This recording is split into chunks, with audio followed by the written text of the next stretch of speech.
Full of flavor and perfectly cooked, this recipe for Mexican rice is made with pantry staples and is extremely easy to make, yet exceptionally delicious. Hi mindful moms and dads, Kristen here. As someone who suffers from a chronic disease, I believe homemade is best. But it doesn't need to be complicated. When it comes to cooking rice, the Instant Pot is my preferred method for cooking. Every grain turns out perfectly cooked every single time.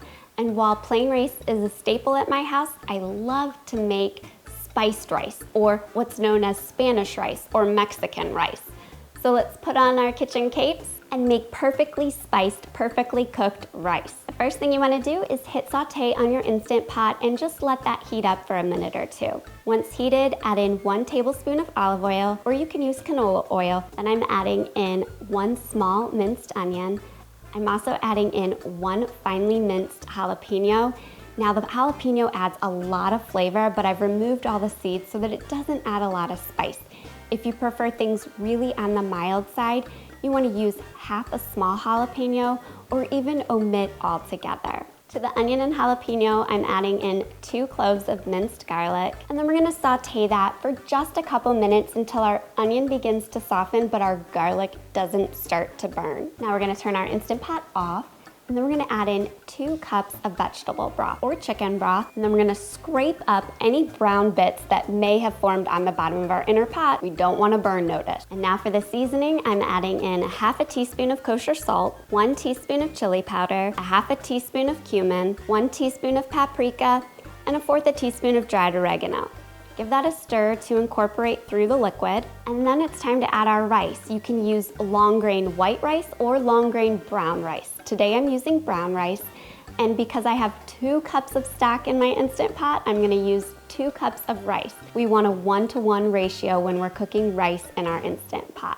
And we wanna make sure that we rinse our rice really well. Don't skip this step, as it helps to prevent the rice from being mushy after it cooks.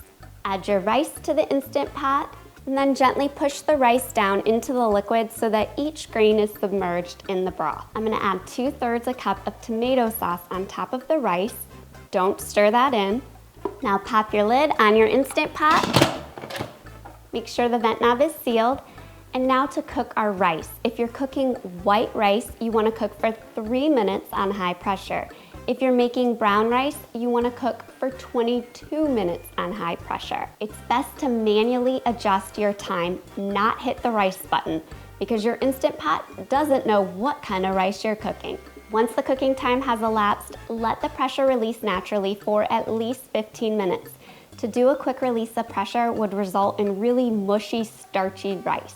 Once the pressure's been released, open up the Instant Pot.